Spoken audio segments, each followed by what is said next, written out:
Last weekend, Mark Henry was talking, specifically to the men about stepping up and being the men that God's commanded you to be and called you to be. And I want you to know, at our church, one of the ongoing things we have for guys, a Bible study called Top Gun, which is there's all these different levels of training, whether it's an 8-week course or a 13-week course or a 32-week course. And that's starting up, and we have an orientation tomorrow night, and that's why there's a booth out there in the lobby if you're interested in something like that. Because a lot of times you say or you have this feeling like, I need to do something, and we know we never get to it unless we just commit. And so I would just encourage you to at least check it out today before you go. Last weekend, I need to apologize to this service because I know some of you guys stuck around because you want to talk to me, and I left. I left before service was even over, just after I introduced Mark, because honestly I just didn't even feel like being here. It was a pretty rough week. This whole week has been for me. Last Friday, leading up to the weekend, my brother gives me a call and to let me know that my uncle died, and that's pretty heavy because. You may think, big deal, it's an uncle. But, with everything I've been through, it would seem like it's not that big a deal because, my parents died, my stepmom even died, and, aunts, uncles, all 4 sets of grandparents are all dead. All by the time I was college, everyone's pretty much dead. And so you think, okay, what's another uncle, And yet, I guess it absolutely killed me because he didn't believe in Jesus at all by any stretch of the imagination, and so when he called me and he said that on the phone, honestly, I can say that was one of the saddest days of my life, and I remember just coming to church on, because I flew right out there last Friday and just to be with my aunt and kind of process through with her, and flew back on Saturday for church, and just wasn't in the mood for anything.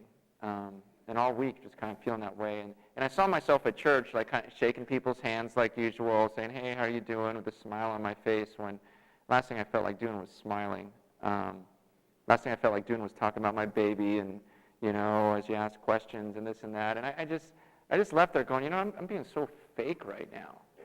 And this is everything I used to hate about church growing up.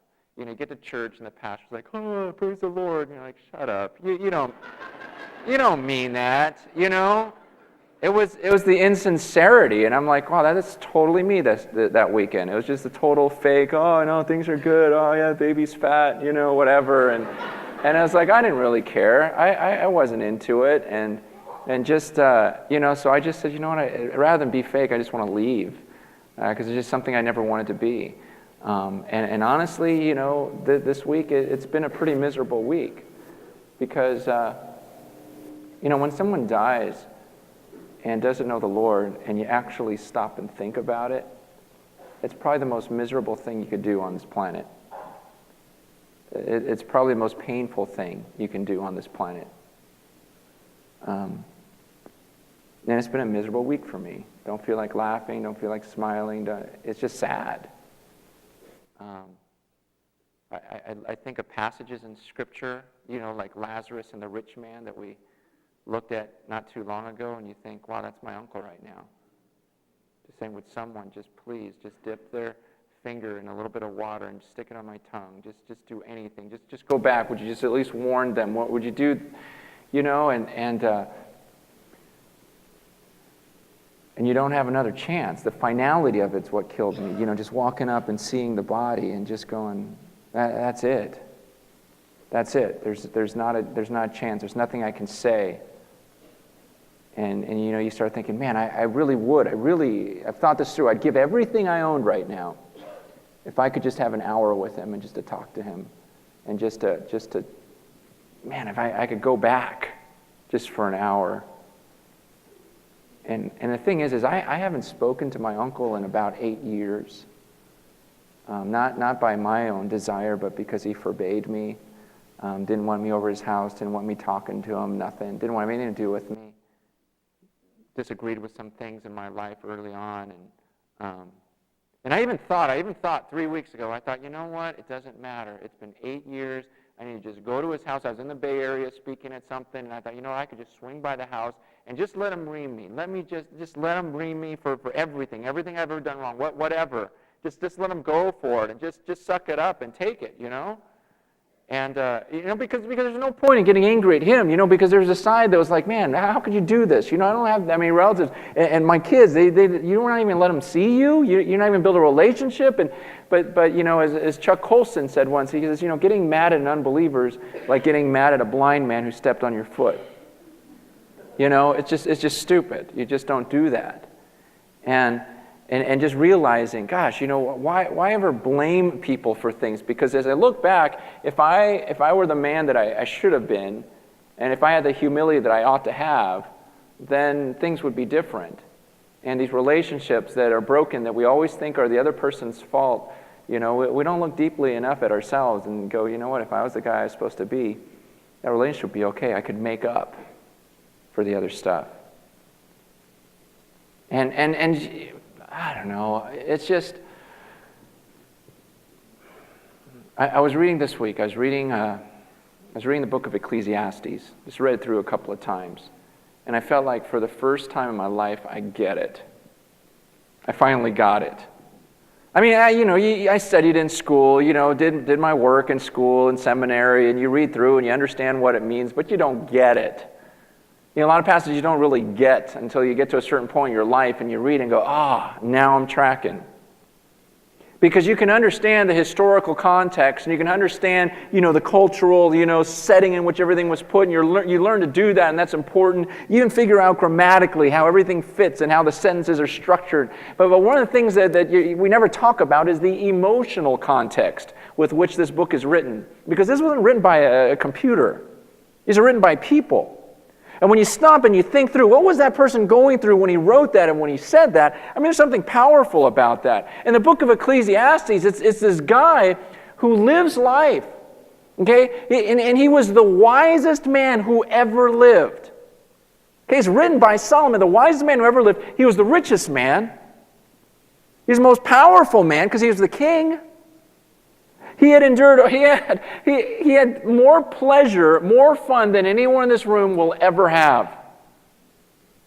He just let it go, whether it was, getting wasted, being with, over 1,000 women. I mean, it was just, as much fun as I can have in a lifetime, let me go for it. As many possessions as I can acquire, and he did it.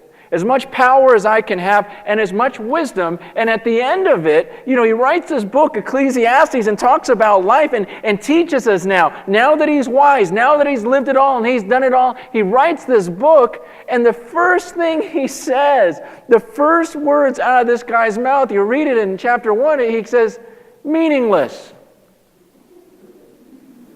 That's the first word out of his mouth. And then his second word is even better. He says, meaningless. And then the next sentence is utterly meaningless. And then the next sentence is everything is meaningless. And you go, that's the wisest man on the earth? But it's like this week, I got it. I totally get it. Because when you read through the book, he starts talking about death all through the whole thing. And his point is at the end of life, he's looking at everything he ever pursued, everything he ever did. He goes, man, that was so empty. He says everything on this earth is so empty and so stupid. It's pointless. It's empty. It's vain. It's meaningless. And I get it now, because the point is when someone dies, you realize what really matters. And you start looking at everything and you go, why does that matter? Why does that matter? Why does that matter? Why does that matter? And you start reading this book, and Solomon goes, okay, I'm the wisest man on the earth. So what? I'm going to die. You're stupid, I'm smart, we both die. So what? Is my death better because I was smart when I died? He goes, I'm rich, you're poor. We both die. Then where does my stuff go? Where's your stuff go? It doesn't matter. We're both dead. He goes, so I had a lot of fun. You didn't. We're both dead. So what? And he starts looking at everything in light of death and the whole finality of it all, going, what in life really matters? How much of what we do is just absolutely meaningless? And so when someone passes away, it gets you in this mindset of, okay, what matters now? Does it matter that I kept my pride and I didn't stand there and let him yell at me? Does that matter? No, it doesn't. You start realizing all the things you do in life that are absolutely meaningless, everything meaningless, pointless. Why did I do that? Why did I spend my money on that? I could have given it to that. I could have done this. I could have done that. I could have used my time for that. And now I look back and go, wow, what a waste. These are the words that he has for us. And he talks about death. And in chapter 7, he gives us these words, he gives us these phrases, which at first you look at it and they sound paradoxical. They sound like, okay, he's making a bunch of false statements. But he's not. These are true statements. They just appear false to us because we never hear them. No one talks like him. No one says these things. We don't hear these types of phrases, and the first time you hear it, you go, what? No. But then the deeper you look into it, the thinker thinks it through and goes, wow, he really gets it. There is a lot of meaningless stuff. He says in chapter 7, he says, a good name is better than fine perfume. And the day of death is better than the day of death, of birth. He says it's better to go to a house of mourning than to go to a house of feasting. For death is the destiny of every man, and the living should take this to heart. He says sorrow is better than laughter. You hear that all the time, huh? Because a sad face is good for the heart. He says the heart of the wise is in the house of mourning, but the heart of fools is in the house of pleasure. It is better to heed a wise man's rebuke than to listen to the song of fools. Like the crackling of thorns under the pot, so is the laughter of fools. This too is meaningless. So he starts off, and okay, the first thing he says is, okay, a good name is better than fine perfume. Okay, and I understand that being named Francis. Okay, but that's not really what he's talking about. Okay, what he's talking about is a good name in the sense of, who you are. That's what a name was, okay? That's not what we think of today. But, when he talks about someone's name, it's his character, his very being. And he says, you know what? What's more important is who you are. More important than what you have. Even if you have all this stuff, if you don't amount to anything, you at the core of who you are, it's pointless. And yet most of the people today, we're willing to compromise for money. We're willing to stretch the truth a little bit so that we can save a little money. Why? Because we're concerned about this stuff and not losing this stuff and getting more stuff rather than, how much time do you spend in a day thinking about your name, your character, and who you are as a person? And yet how much time do you spend in a given day thinking about what you can acquire and stuff? And yet what Solomon is saying that, no, it's who you are at the end of your life. Your character, that's more important. Understand his emotion is, here's a guy at the end of his life going, it's like a parent, saying, gosh, I've gone down that road, you don't want to do it. And that's what Solomon, that's why he's using the strongest words he can say. He goes, it's meaningless. And he uses the phrase, he goes, it's like chasing after the wind. He goes, if you can do that, why don't you go run after the wind? See if you can catch it, go. He goes, this is so dumb. Trust me, I've been there. Everything is meaningless. And if you're going to try to acquire a bunch of stuff, that's pointless. What's more important is your name and who you are. And then he says that the day of death is better than the day you were born. When's the last time you heard that? We just had a baby. And it's like, whoa, no way. What a great day. In fact, before the baby's born, let's have a shower. Let's have a few showers for you. Let's just throw a bunch of gifts at you because we can't wait till this baby's born. Then once the baby's born, let's give you more presents because the baby's born. How big was she? How fat was she? How long was she? Everything's about the birth. And what a great day. What a wonderful day. What day was she born? Let's celebrate that day, every year. Every year of her life, let's celebrate the day she was born. And then what we do when someone dies? Just keep this short. Let's just do the funeral. Let's just move on. We need to move on in life. And yet Solomon says, no, the day of death is better. That's an exciting time for the person who has a good name. I understand if a person just has a bunch of possessions and just dies with a bunch of stuff, yeah, that's miserable. But a person who dies maybe having given it all away during his lifetime and has a good name, actually lived for something, believed in something, he says the day of that person's death is way better than the day he was born. I mean, if we as believers can't celebrate our deaths, what can we celebrate? You know, I think about the day that I die. You know, for a lot of people, they're going to think it's a sad day. And I just think, man, that should be the day you celebrate, not my birthday.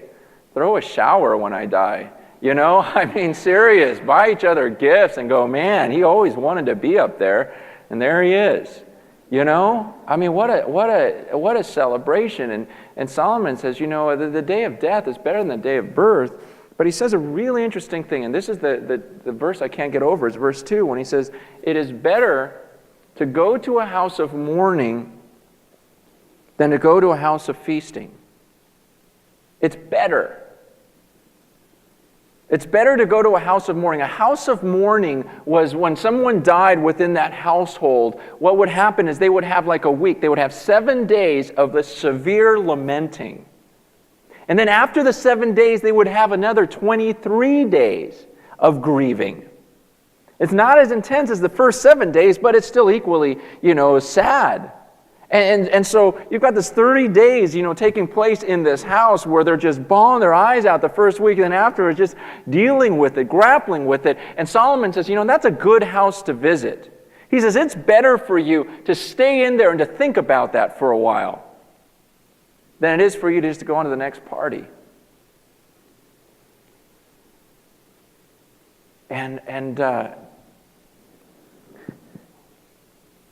We just don't think this way at all.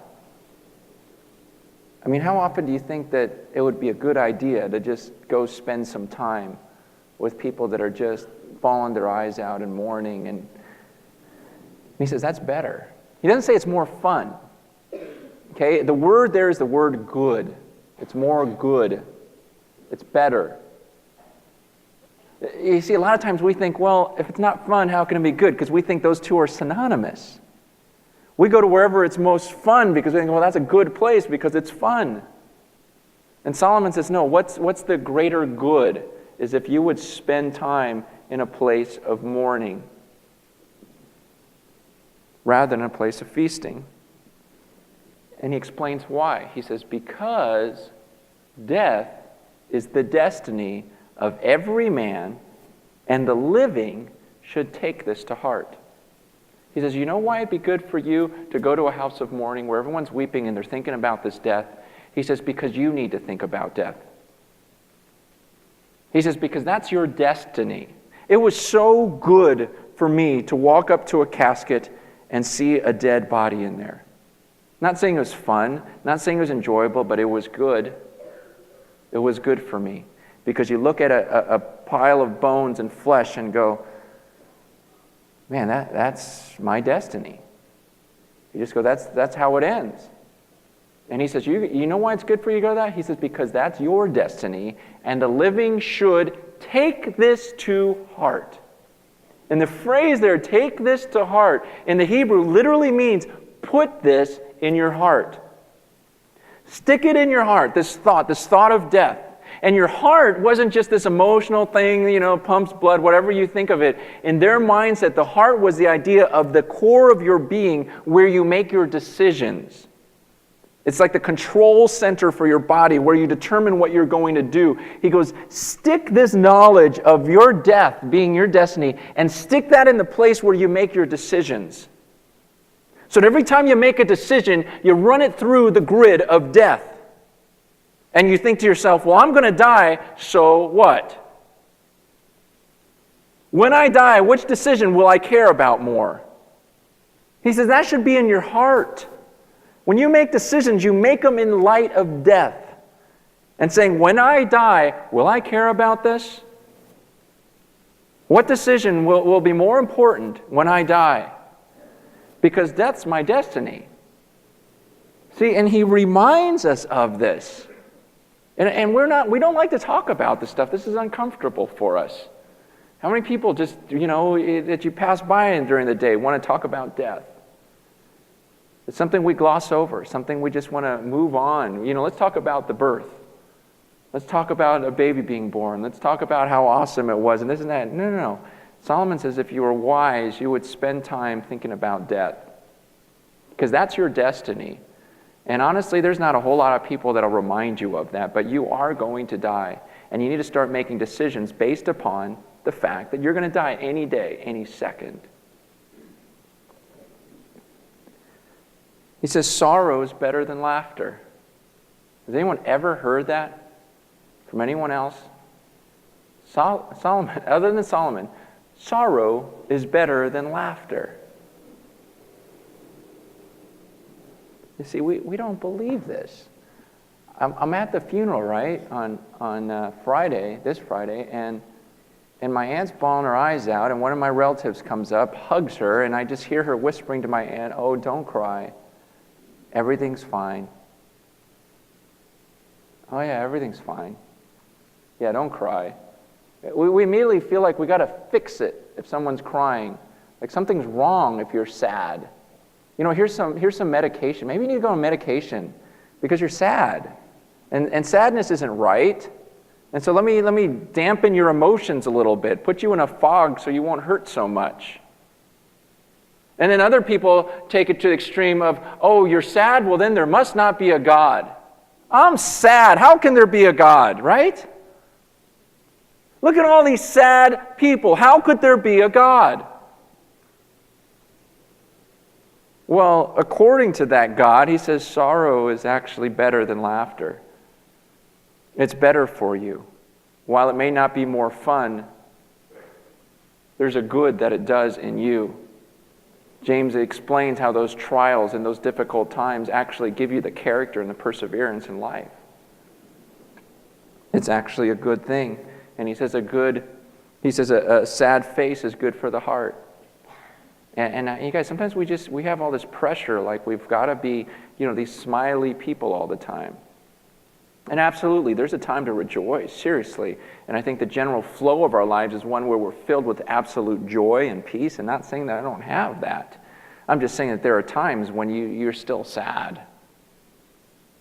And to fake it, that's what's wrong. That's deception. And that you shouldn't feel like you need to come to church and put on a face, and pretend you're happy if your life's falling apart. And a lot of people, when life's difficult, they go, "I don't want to go to church. I don't want to go to church," and then just put on a fake smile. I didn't say go to church and put on a fake smile. I just said go to church. But they don't want to come because they feel like they have to fake it. And honestly, that's why I left. It's like, I just got to go around and fake it. It's like, no, there's nothing wrong with being sad over the things we ought to be sad over. This is wrong to be sad over stupid things. But Jesus, it says when he saw the multitudes and how they were like a sheep without a shepherd, it says he felt compassion. And the word compassion is really a horrible translation in my mind, because the Greek word is the word bowels. It's not like he looked at the people. When you think compassion, you go, "Oh, a little girl tripped. Aw." Right? That's compassion. But the word that's used there is a gut-wrenching. It's like someone just got hit by a train. You don't go, "Aw." Your stomach turns. You just get sick to your stomach. And that's the emotion that Jesus felt when he saw these people wandering around like sheep without a shepherd. It killed him. It was gut-wrenching.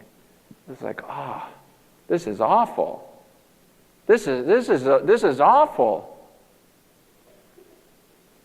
And that's the idea, a sad face is good for the heart. And then he says, the heart of the wise is in the house of mourning, but the heart of fools is in the house of pleasure. That the fool is the person that always wants to keep laughing and joking about everything and not deal with the issues. Because that's the fool. But the heart of the wise, so the wise person actually will spend time mourning. The wise person will actually grieve over the things that he ought to be grievous over.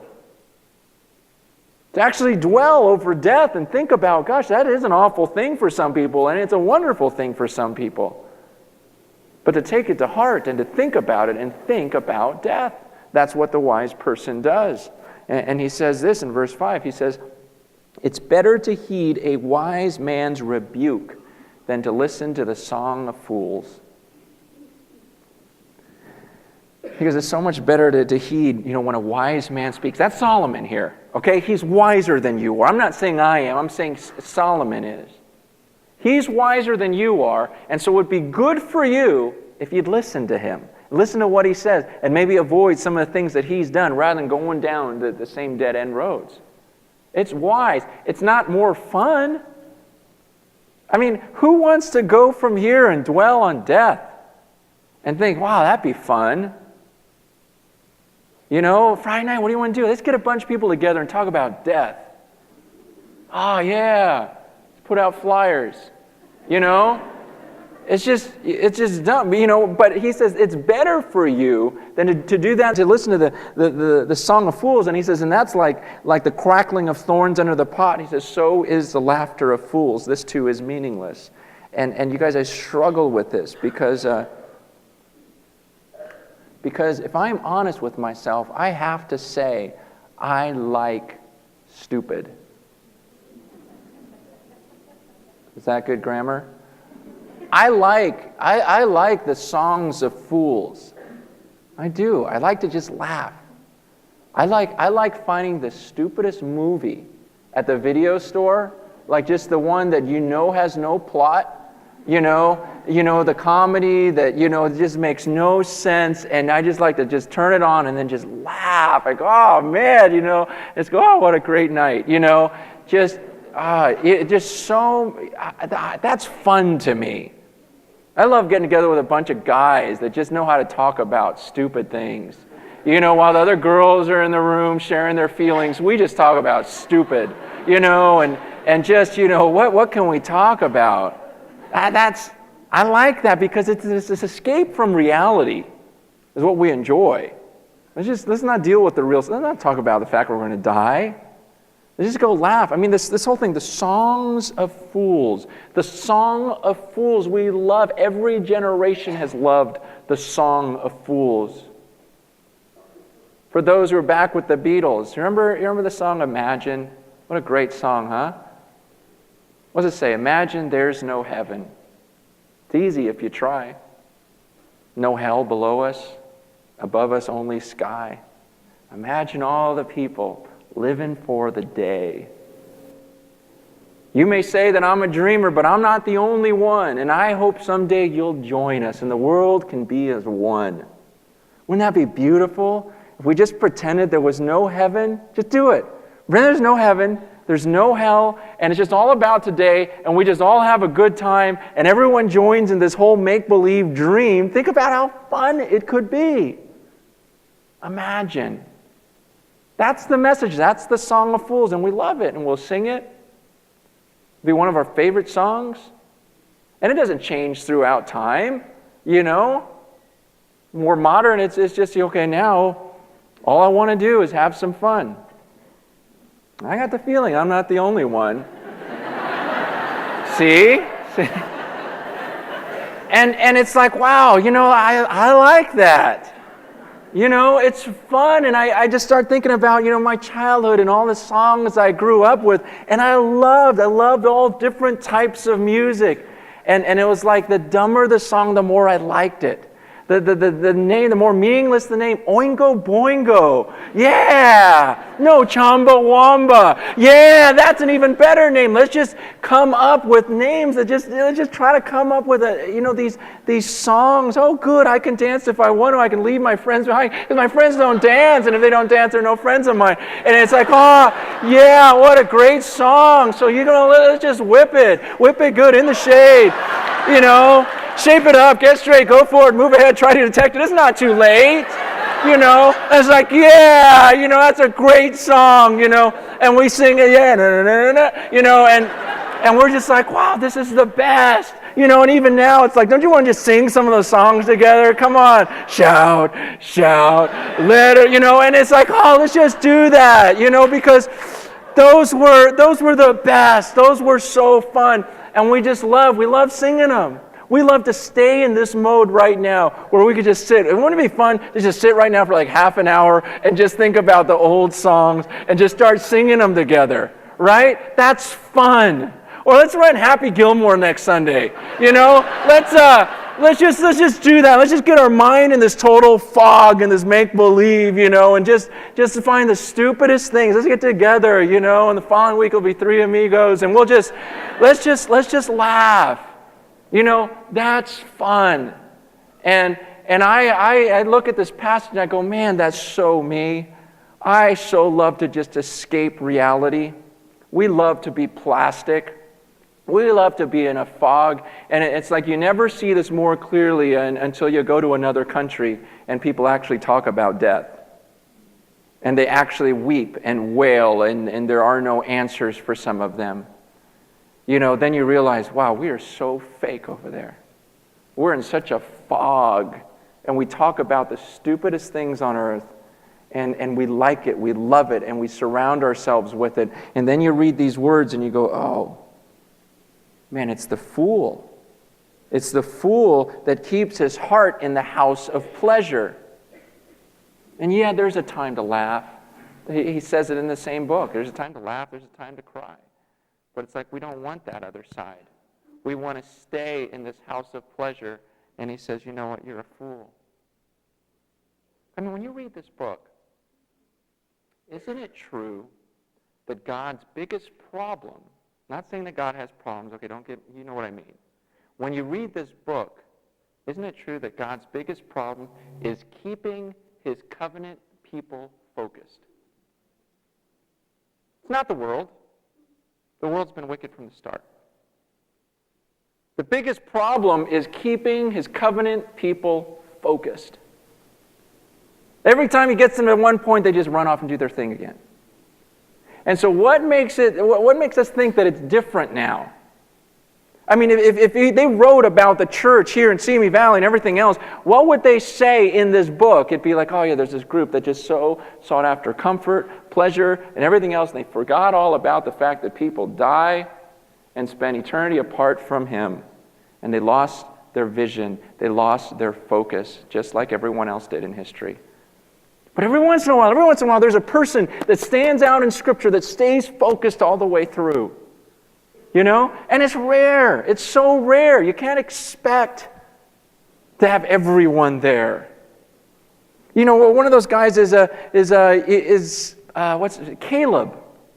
I love the story of Caleb.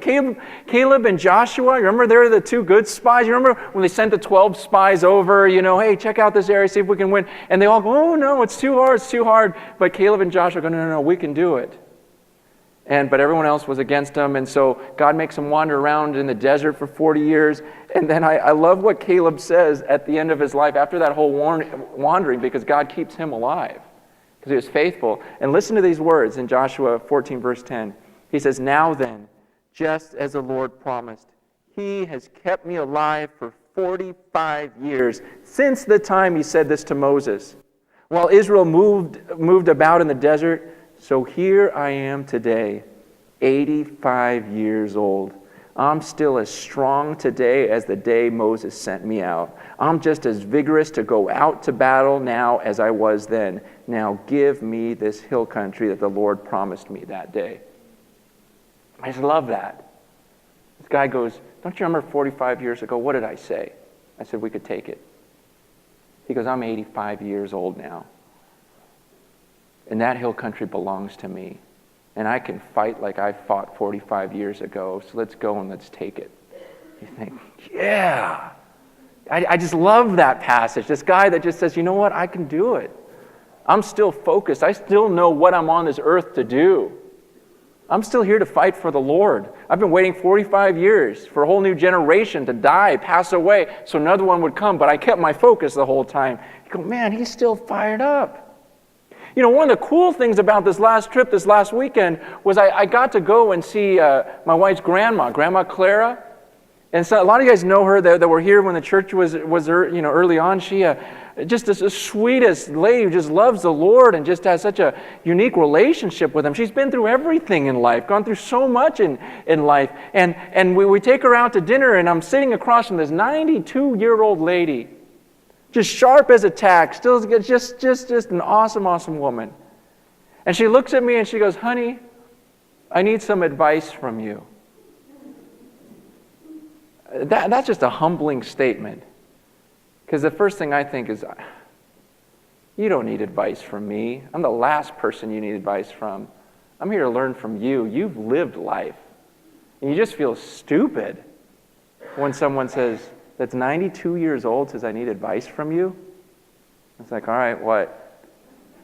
And she looks at me and she says, "Honey, I don't know how to reach the people in my retirement home that I live in, because here's my problem. I try to share the gospel with them, but some of them, they don't even know what good morning means when I say it to them. Their minds are so gone, and when I tell them, isn't it nice outside, they don't even understand that." And she starts getting teary. She goes, "So how do I tell them about my Jesus?" I just think, you're 92 years old, and you're trying to figure out still how to save the world. You are still focused on trying to win these older people in this home because you want to fight till you die, don't you? You know, it's rare when you see someone stay in the battle and stay focused and not let their mind wander off and onto all these plastic playland things that we have here in Southern California.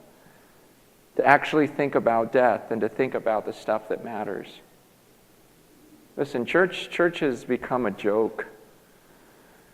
And we bicker and complain about stupid things.